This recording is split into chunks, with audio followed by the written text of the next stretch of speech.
रोज एक नई कहानी देखने के लिए चैनल को सब्सक्राइब करें और बेल आइकन दबाना ना भूलें। सपना और कुमकुम दोनों बहनों की आपस में बड़ी बनती थी।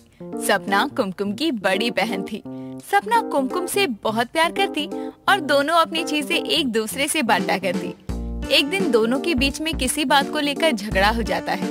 दोनों का झगड़ा सुलझाने के लिए उनकी माँ कांता आती है और कहती है, बस करो दोनों निकम्मियों, दोनों बिल्ली की तरह लड़ना बंद करो, वरना दोनों को झाड़ू से मारूंगी। दोनों बहनें रुक जाती हैं और लड़ना बंद होते ही कांता कहती है, क्या हो गया, क्यों लड़ रही हो दोनों? माँ देखो ना, दीदी ने मेरे कपड़े पहन लिए। अच्छा, आज ये तेरे कपड़े हो गए। वैसे जब तुम मेरे कपड़े पहनती है उसका क्या? तुम दोनों इतनी बड़ी गधी हो कि कल को अगर दोनों की शादी हो गई फिर याद करना दोनों। अच्छा ही होगा ना, दूर रहेगी मुझसे तो मेरे लिए अच्छा है। कुछ देना और लेना तो नहीं पड़ेगा। टेंशन मत लो दीदी, जब आपकी शादी होगी मैं तुम्हारे देवर से ही शादी कर लूंगी और मैं तुम्हारी देवरानी बनकर घर आऊंगी। तुझे तो मैं बताती हूँ, मेरी देवरानी बनेगी तू। इतना बोलकर सपना दोबारा कुमकुम पर टूट पड़ती है। दोनों की लड़ाई होने लगती है। इस बार कांता दोनों को एक एक झाड़ू मारकर दोनों से कहने लगती है, मरो दोनों के दोनों, एक पैसे की अकल नहीं है दोनों में। इतना बोलकर वो वहाँ से निकल जाती है। कुछ दिन बीतते हैं और सपना की शादी हो जाती है। सपना का एक देवर था जिसका नाम कुमार था। कुमार और कुमकुम एक दूसरे को पसंद करते थे और एक दूसरे से शादी करना चाहते थे। सपना भी अपने ससुराल में खुश थी। सब कुछ अच्छा चल रहा था। एक दिन सपना की सास शांति हॉल में बैठकर टीवी देख रही थी। तभी दरवाजे की घंटी बजती है और उसकी सास सपना को कहती है, बहू, अरे ओ बहू, देख तो जरा दरवाजे पर कौन आया इतने टाइम। हाँ माँ जी, अभी आई। सपना गेट खोलने जाती है और देखती है कि उसके देवर ने शादी कर ली। जब कुछ देर तक सपना वापस नहीं आती तो शांति दोबारा उसे आवाज लगाती है, कौन है बहू? भूत देख लिया क्या तूने कल मुही, जो आवाज बंद हो गई तेरी? माँ जी आप बाहर आइए, आपके भी होश उड़ जाएंगे। शांति गेट पर आती है और देखती है कि कुमार के साथ एक लड़की खड़ी है जो कि शादी के जोड़े में खड़ी थी। कुछ देर देखने के बाद शांति कहती है, ये क्या बेटा, तूने शादी कर ली, वो भी हमको बताए बिना? क्या करूँ माँ, अपने प्यार की शादी किसी और के साथ होते मैं देख नहीं सकता, इसलिए मैंने शादी कर ली। वो तो ठीक है, पर ये लड़की कौन है, जरा मुखड़ा तो दिखा। ये माँ भाभी की बहन कुमकुम है। क्या बकवास कर रहे हो देवर जी, ऐसा नहीं हो सकता। कुमकुम ने लव मैरिज कर ली और शादी करके मेरे ही घर आ गई। कुमकुम घूंघट उठाती है और बोलती है, देखा दीदी, बोला था ना कि लव मैरिज करके आपके ही ससुराल में आऊंगी। अब तो शादी हो गई और आप यहाँ से मुझे निकाल भी नहीं सकती। अब बस करो, जो हुआ सो हुआ। जा बहू, आरती की थाली ले आ, बहन तेरी पहले थी, अब तेरे देवर की बीबी है ये। जी माँ जी, अभी लाई। कर लो स्वागत मेरी देवरानी का और मेरी छोटी बहन का। सपना गुस्से में आरती की थाली लाती है और नई बहू का स्वागत करती है। अब रोज रोज सपना उन दोनों को देखकर जला करती। शादी के बाद कुमकुम भी अपना घर संभाल लेती है और सारे काम टाइम पर करती है। अब सपना को मौका मिल गया था कुमकुम को नीचा दिखाने का और वो अपनी सास के पास जाकर कहती है, माँ जी आपको चाय मिल गई क्या? मेरे कमरे में अभी तक चाय नहीं आई है। नहीं बहू, अभी तक तो नहीं आई, पता नहीं आज कुमकुम कहाँ रह गई। माँ जी चाय तब आएगी जब कुमकुम महारानी की आंखें खुलेगी। वो लाडो रानी अभी तक सो रही है।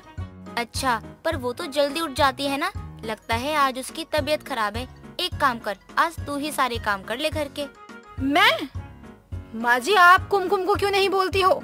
नहीं तो क्या मैं करूँ? चुपचाप जाकर काम कर ले, रोज करती है वो, आज तू कर देगी तो छोटी नहीं हो जाएगी।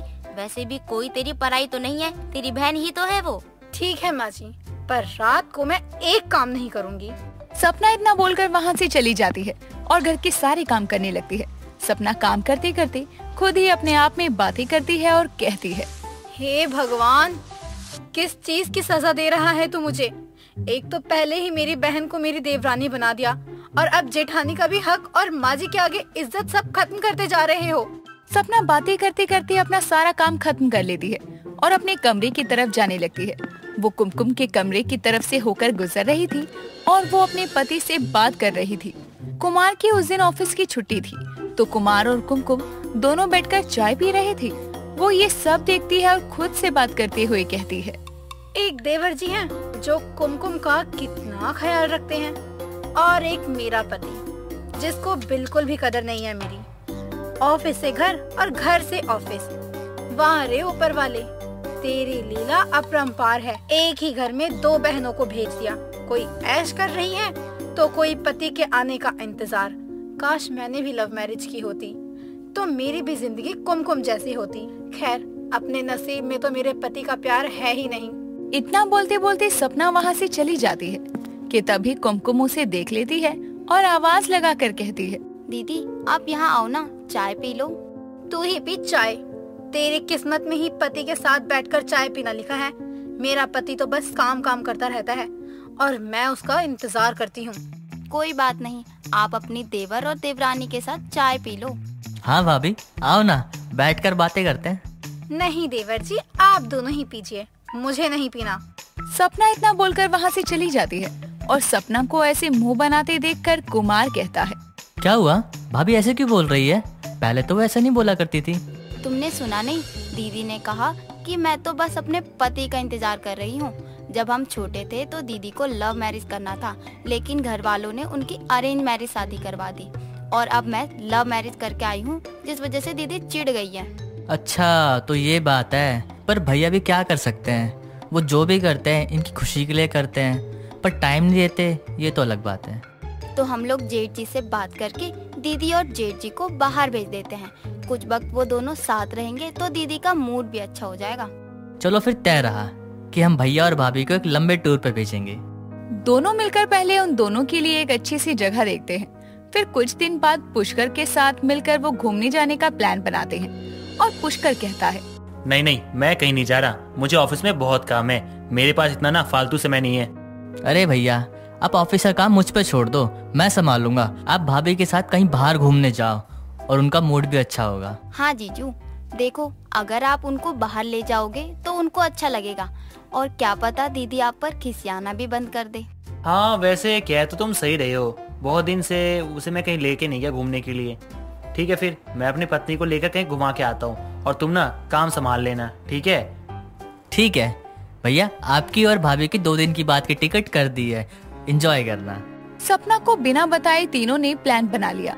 अब वो दिन आ गया जब सपना और पुष्कर दोनों को टूर पर जाना था। दोनों टूर के लिए रेडी होकर निकल रहे थे कि तभी सपना को पता चलता है कि ये सारा प्लान कुमकुम और कुमार ने मिलकर बनाया, ताकि वो थोड़ा सा टाइम अपने पति के साथ स्पेंड कर सके। सपना की आंखों में आंसू आ जाते हैं और वो कुमकुम को कहती है, मुझे माफ कर दे मेरी बहन, मुझे लगा था कि तूने लव मैरिज की है तो तू ऐश कर रही है, पर तू तो बहुत अच्छी निकली। तेरी वजह से ही आज इतने सालों बाद मेरा पति मुझे बाहर ले जा रहा है। कोई बात नहीं दीदी, आप मेरी बड़ी बहन हो, आपके लिए तो मैं इतना कर ही सकती हूँ ना।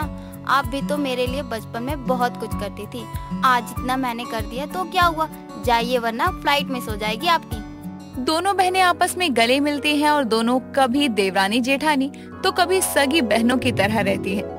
दोस्तों, अगर आपको ये कहानी पसंद आई तो इसे लाइक करें, शेयर करें और कमेंट करके बताएं कि कहानी में आपको सबसे अच्छा क्या लगा।